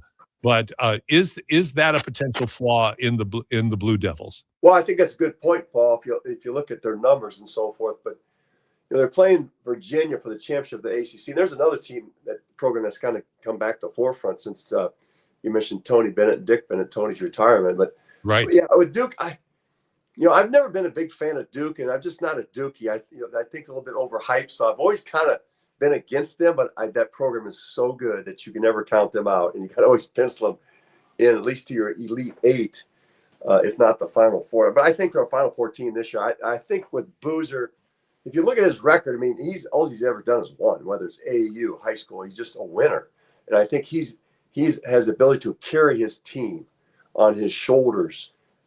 Whether good enough defensively, I think it's what we talked about before.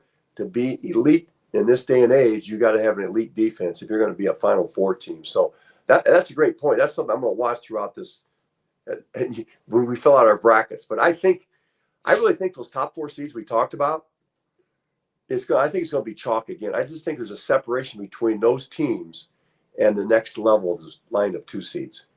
And it's interesting you say that because at the beginning of the year and even about midway through the season, a lot of people were talking about, there's 12 to 16 teams that could win it this year. But you're right. Now the cream really has risen to the top, and the top teams are extremely good. I'm looking forward to the game today between Duke and Virginia because Duke absolutely decimated Virginia. But it was at Duke, and I mean, playing in Cameron is one of the weirdest environments to play in. It's like, it's like playing in a high school gym relative to the NCAA Division I atmospheres that you have. And when it unravels teams, I mean, they really fall apart. So now in a neutral site, it's going to be interesting to see how Virginia gathers itself again, and to see if they're able to compete with the Blue Devils. Yeah, that's a great point. You always wonder how important is the tournament championship to teams like this who already have their seed line established. Like Iowa State got beat yesterday at last second shot by Arizona. So are they better off getting an extra day's rest before they have to play Thursday or Friday next week? So that's always a question. Sometimes you'll see those teams make that great run in the NCAA tournament that exited their conference tournament early because that extra rest is a big factor. It really is. That is a great point because sometimes you see the Cinderella team that plays 6 games to win a conference tournament, and then when the first round comes around, they're just absolutely exhausted. I think of a Syracuse team a number of years ago under Boeheim that did that. They had a remarkable run in a pretty mediocre season, got into the NCAA, and absolutely got blown out of the water in the first round. But the offset story is UConn in 2011 with Kemba Walker. Yes, who made a 5-game run through the Big East tournament. Then I think they even won a national championship that year. And the reason I bring it up is I don't know if you followed Missouri Valley in Northern Iowa. They won the Valley tournament as a 6th seed, so they had to play on the Thursday night. In the 30 years of that league playing a 4-game format, no team has ever done that. Yes. And that was what Ben Jacobson, when he lost at home against Illinois State, knowing they have to play on the Thursday, what we call the play-in game. The next day, his genius, he pulls out the Kemba Walker tapes of UConn and says, this is going to be us. And they did it. Well, and speaking of UNI, I believe they're still in the Missouri Valley hunt, aren't they right now? Are they in the semis or are they in the final? No, I called those games last week. They won the championship last Sunday on that. They made that 4-game run, Paul. Oh, that's right. Jeez. Too many tournaments. But here's the best thing. Look at Lenardi's bracketology today. He has UNI as a 13 seed against Kansas as a 4 seed. So think back to 2010, Ali Frokmanesh That's right. You and I beat Kansas to go to the Sweet 16 on that famous shot by Ali Frokmanesh. The NCAA, I'd love to see him do that because do have a sense of humor. It really does. And it's such a great storyline, and there's so much serendipity in what you just described. And that's a great segue into my next question. I wanted to ask you, Kevin. You broadcast a lot of mid-major basketball. Is UNI one of the mid-majors that has a shot at upsetting a much higher seeded team? And in addition to that, if it's not UNI, who are other mid-majors that you think could pull off a first-round victory? Well, if you're filling out your bracket, you want a little bracketology from it, yes. In Northern Iowa, and here's why. They are number 1 in the country in least points allowed. So they're a defensive team. Low possessions, they're going to be in the 60s. Also, they're top 10 in the country in least turnovers. They turn over like 9.4 times per game. So it's going to be a slow-paced game. If you turn it over, it's going to be magnified because there's fewer possessions. So that's the type of team that can win games. Plus, they're elite at defending the three-point line, and they're elite at defending two-point shots. So it's and they don't foul either. So all those markers that you talk about, they're there now. And they were picked second in the preseason poll. They had injuries all year. Now they're healthy. So that's a great recipe for a team to at least get one win, if not two. I don't know if they have enough. There's such a talent gap between the mid-majors and the higher powered ones that they can get a second one. But certainly a team to pencil in as a first round win if they have the right matchup. Well, if they do play Kansas, a couple of interesting thoughts. I would think, I don't know this for a fact, but I would think Bill Self has aged about 10 years this year with Peterson on his team. Yeah. It has to be absolutely maddening to have a kid like that who is so conditional, so talented, should be a great NBA player, but so very good, but so conditional in when he wanted to play. Boy, oh boy, are we seeing the onion getting peeled in new directions in the NCAA. And if anything, I think this sets the table for even more of this this is my term, Kevin, more of this nonsense to start taking place at the collegiate level where guys they're going to be dictating to their coaches and their programs of when they bring their talents to their particular program, they're going to have set out what their expectations are of how they're going to be handled. But where I'm going with my rant here, Kevin, is I'm really looking forward to and hoping this works out, because I would love to see UNI's defense going against such an elite talent like Peterson. All these players have agents. There's even kids now with high school agents. And I'm going to point right back here.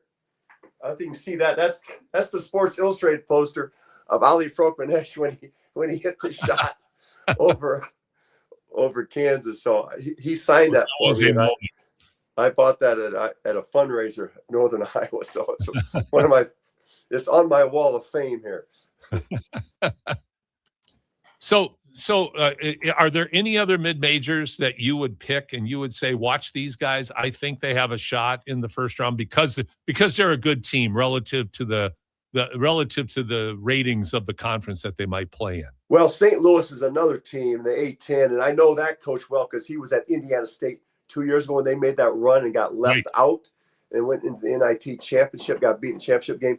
But they're unique too, because if you look at their defensive numbers, they're an NBA model where they shoot a bunch of threes and they try to get to the rim. And, the NBA model is threes, free throw line, and get what they call rim decisions. You're going to lay it up, you're going to spread out for a three.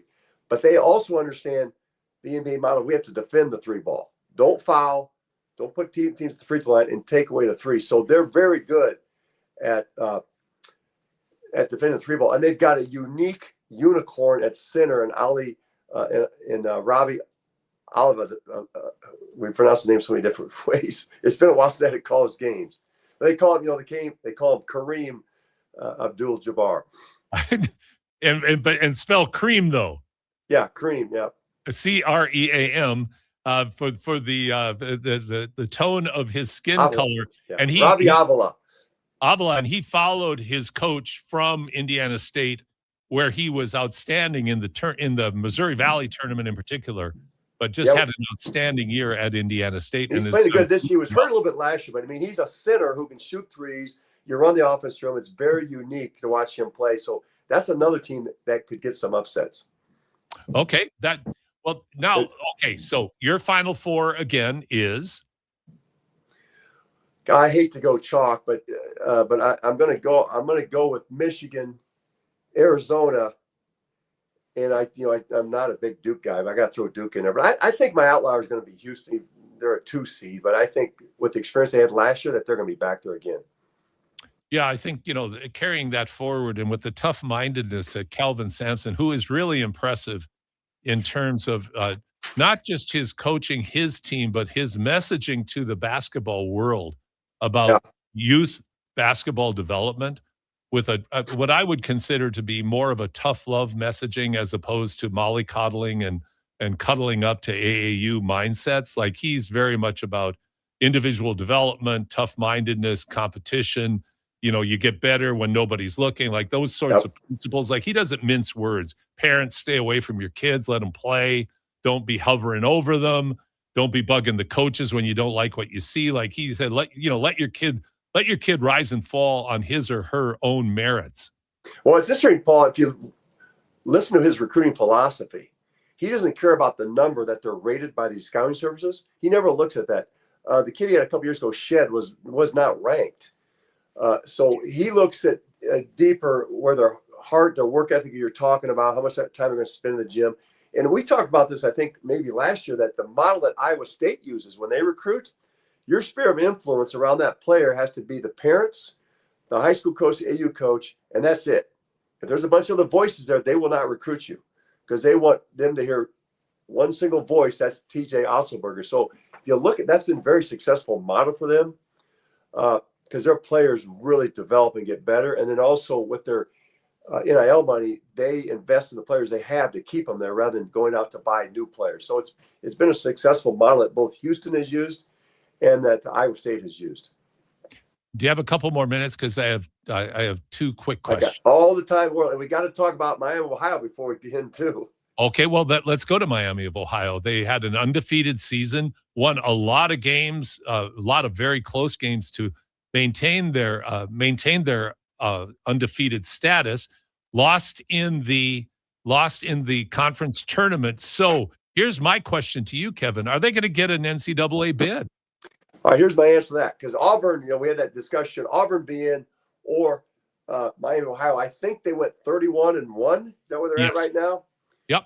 All right, so if you're the average fan tuning in March, you don't follow basketball all year long, but you're going to follow it March because everybody does. The office will swear.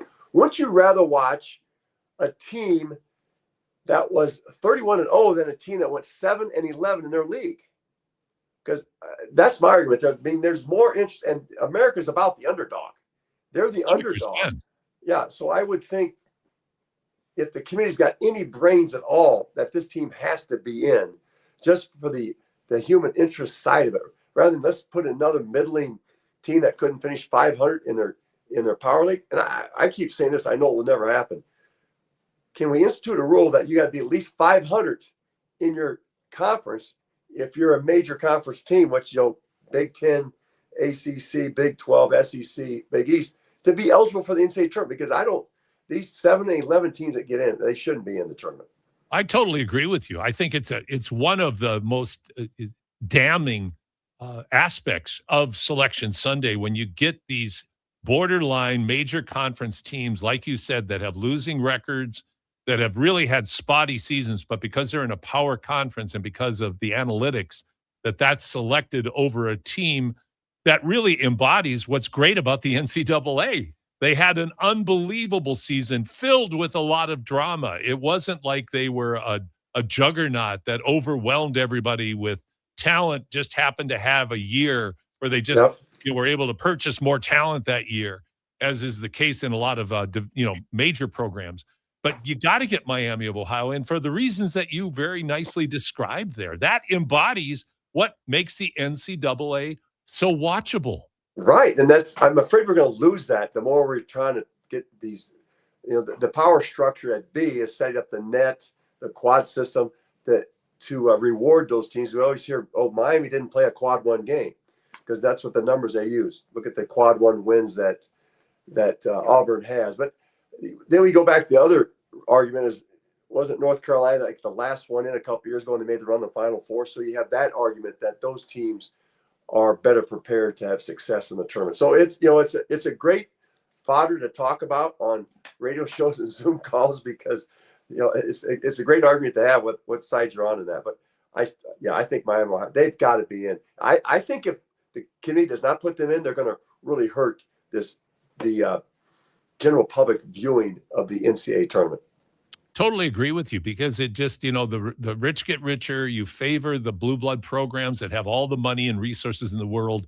And you look at a mid-major program, which I'm sure has limited resources, like Miami of Ohio. I mean, that goes without saying.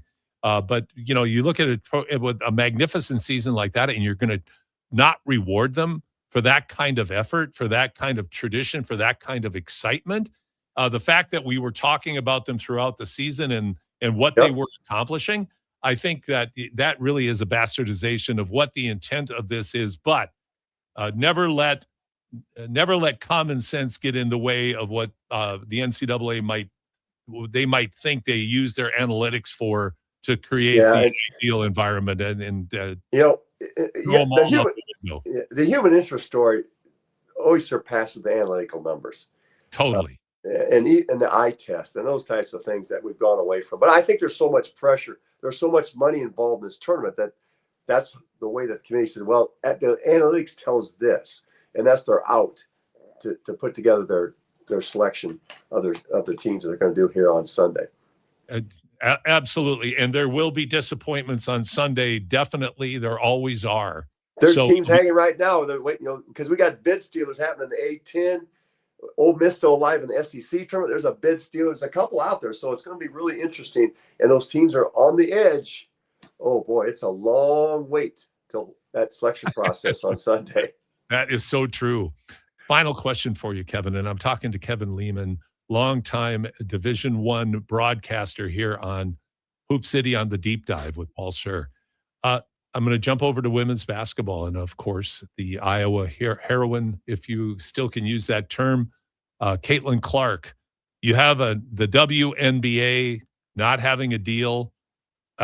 Kevin, I'll give you my quick opinion. I just cannot imagine a more unprepared league with unprepared management and leadership and ownership about absolutely just laying the biggest egg and simultaneously flirting with killing the goose that laid a golden egg for them in Caitlin Clark.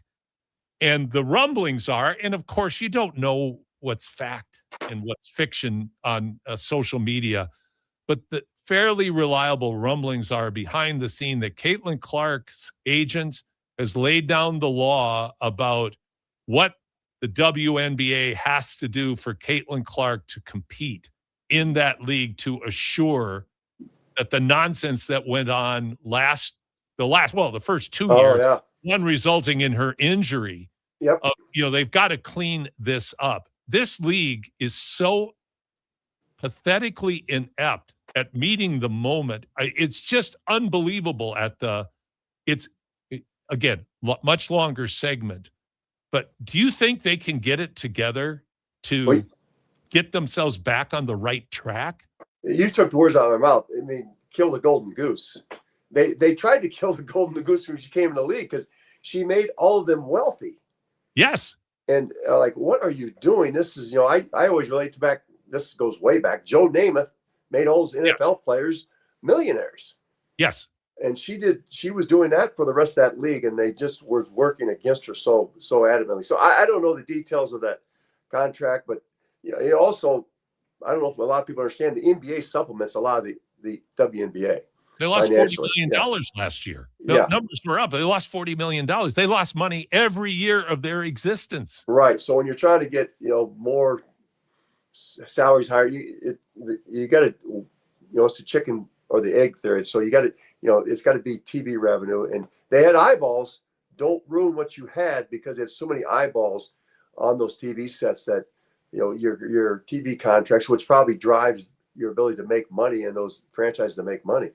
You like you said, they're going to kill the golden goose. It's crazy to watch them do this. It really is. But especially in this state, because this state we went from Carver Hawkeye Arena, which used to drop curtains over the top level to make the basketball arena look more enclosed for the women, to now they've had sellouts ever since Caitlin walked in the door. You can't get a ticket to an Iowa women's basketball game. They outdraw the men's, and the men's are a 20-win team. They outdraw the men's and they outdraw the wrestling team, which is something to say too in Iowa. Absolutely, yeah. People who don't know wrestling in Iowa know that that's a huge accomplishment. It's completely flipped the fan base and the interest in basketball. And those people travel to Indianapolis to see Caitlin Carr. Absolutely. Play. I mean, there's busloads of Iowa. I went to that game where they put the court at the end of the football stadium, Kinnick Stadium exhibition against the DePaul. It was, Paul, you would have loved it. I never saw so many moms with little daughters just getting pictures. We had like a third row seat. They were all asking me to take a picture, and so they had the court in their background. It was the mom with the daughter. And I was taking a picture of the court back there. I mean, it was unbelievable how she's influenced a whole new wave of young females that want to be basketball players. While at the same time, in spite of all the controversy, conducting herself with grace, maturity, and an impressive dignity to maintain and stay above this absolute piranha-fed nonsense that's going on around it. So I don't know who her PR person is, but she was. I don't know if she should get paid a lot of money. She was so good at avoiding all those trap questions they threw at her. She never would take the bait. It was amazing how well she was able to deflect those. Not only, even the political questions that she was getting. So, I think my claim to fame is I taught her mother history at Dowling High School in 1987. So I always say her mom knows her presidents.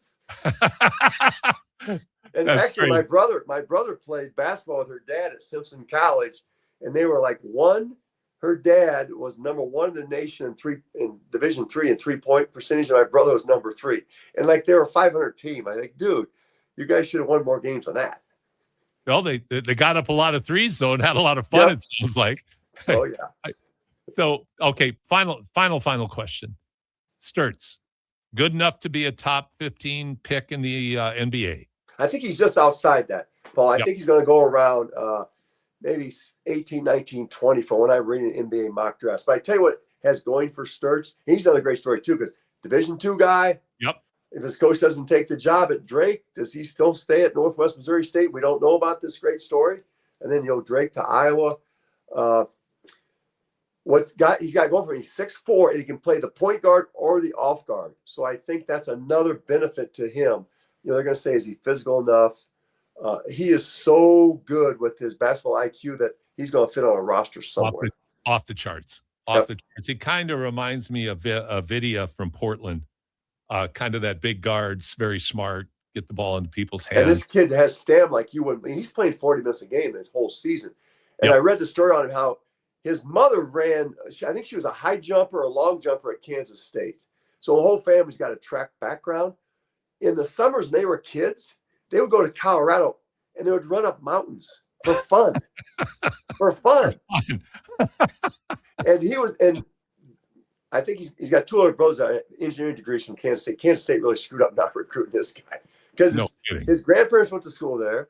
His parents did. His girlfriend was going to school there. She was a pom-pom girl. I did a game against Kansas State at T-Mobile, Kansas City. We had to go find out which one she was, the Kansas State cheerleader, and her boyfriend's playing for Drake. But anyway, his brothers were better than him. They're running up these mountains, so it kind of always was his motivation to be. You can see why he didn't get recruited at Kansas State because they've been so good. Oh, that's right. They just fired their newest. They just hired a coach from the Valley. Oh, did they? Casey Alexander from Belmont. So here's the last 3 years. You look at the Missouri Valley. So this year, Casey Alexander from Belmont's going to Kansas State. Last year we had Ben McCullum go to Iowa. The year before they had Josh Hirsch go to St. Louis. So the Valley, that's another problem. If you're good in the mid-majors, your coach is going to get snagged by somebody. Yep. And who was the coach that went from Drake to Indiana? Darren DeVries at Indiana. Yep. Iowa boy, small town Iowa boy. So we've got Drake has three coaches coaching in the Big Ten. Nico Medved at Minnesota also coached at Drake right before Darren came in. So we always say Drake is the center of the basketball, the Big Ten coaching universe. The Nexus.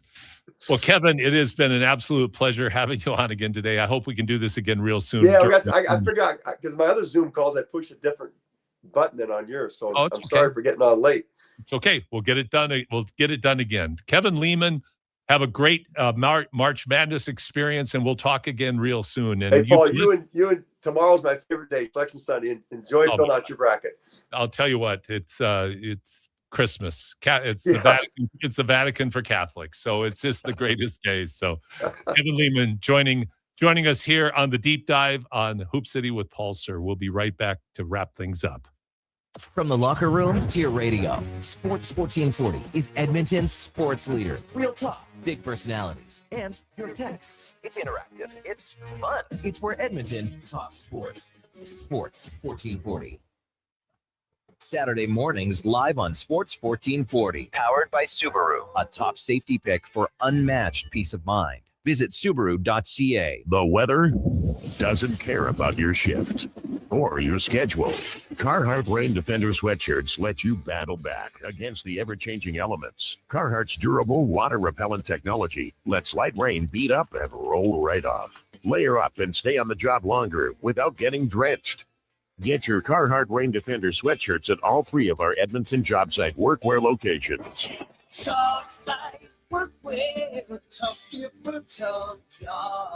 After spending winter inside, you've decided your home needs an upgrade. And there's no better time than during Buy More, Save More at Lazy Boy Furniture Galleries. Unparalleled quality, unmatched savings store-wide. Need inspiration? Talk to our expert professional in-home design team. And remember, the more you buy, the more you save. Buy more, save more at both premier Lazy Boy Furniture Galleries locations, South Edmonton Common and the West End, and their factory outlet clearance center at 152nd Street and 137th Ave. Take the pain out of airport parking with Park to Go. Your first-class parking experience. Book self-serve and valet parking and save up to 30%. Book now with promo code RADIO. That's RADIO. Hot coffee, hotter takes, and the sports stories that matter. Check out Kevin Carriers weekday mornings from 7 to 11 on Edmonton's sports leader, Sports 1440. Be part of the conversation. 833-401-1440.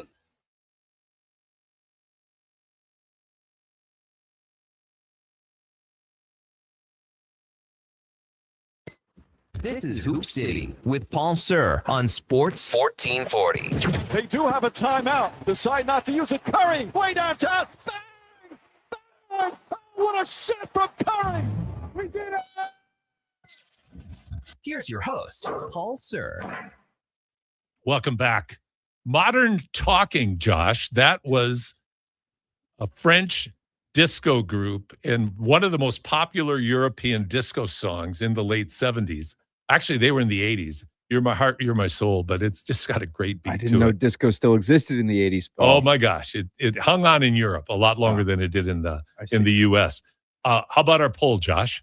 Oh, yeah. Actually, that's a great question. Give me 1 second here while I take a wee gander. You can get your votes in at Hoop City Show on X the Everything app if you haven't voted before. Also, you should just go give us a follow. Lots of quality hoops content coming out. We got a clean sweep here today, Paul. Most impressive was Shai's 127 20-plus point games. Oh, just a brilliant audience. No love for Bam Adebayo, but... Nah. But, great accomplishment for Bam. Whole different level of accomplishment for Shai over such a long period of time. We don't have a lot of time, and I want to go through a few what I think are significant things. 3x3, FIBA 3x3 is back. The Canadian women are playing in Bangkok in the season opener. They won 2 yesterday. They're squaring off against a very powerful Netherlands team. You can watch it on the FIBA 3x3 website at 1:45 p.m. today. Alberta High School Championships are taking place all over the province. CCAA championships are going on right now. I tried to find out what the scores were, but the CCAA hasn't updated its website for its own national championships in 4 days. Shame on them. But hopefully the Nate and Kings women are still in the running. We're going to have some. Speaking of 3x3, we're going to have some big 3x3 announcements next week on our show regarding 3x3 in Edmonton and some great events coming up for the coming year. Also, check out our blog and newsletter. I try to get it out every week, and you can find that. I usually have Josh is kind enough to post it on Twitter for us, and you can find it on our website, and I put it out on my personal at PSIR 4540 every week as well. Try to give you some interesting musings and also some references to other interesting articles that you might be able to see. And we're going to wrap things up right now. We're going to be focusing on David's song, which is a song written by my son Ben with his band Worst Days Down. David's song is a tribute to his friend David Finkelman, our family friend David Finkelman, who passed away far too early, as did our son Ben. And as I do every week, I try to remind everybody, make sure you value the people in your lives that are most important, and always make sure you tell them that you love them, and always treat your fellow man with kindness. We are not walking a mile in their shoes. We don't know what people are living through or experiencing, so please be kind to each other. Hey, everybody, enjoy the madness beginning this weekend. Selection Sundays tomorrow for men and for women. We didn't talk much about the women's, but I'll tell you what, the big controversy there is UConn or UCLA, the number one seed. I'm going with UCLA. I think their body of work is more impressive than UConn, although UConn might repeat as a national champ again this year. Josh, thank you so much. Great show. Oh, great show as always. Glad to have you back in the building, and you're not in those cornfields over in Iowa. It was great fun doing it from the cornfields. Great to be back in the studio. Everybody have a great week on and off the court. Enjoy March Madness. Make sure you hide where you're watching March Madness in your office on Thursday. And we'll look forward to seeing you next weekend here on Hoop City with Paul Sir, Josh Fenwick on your sports leader, Sports 1440. Saturday mornings live on Sports 1440. Powered by Subaru. Confidence in motion. Visit Subaru.ca. Mental health affects us all. CMHA is working hard to erase the prejudice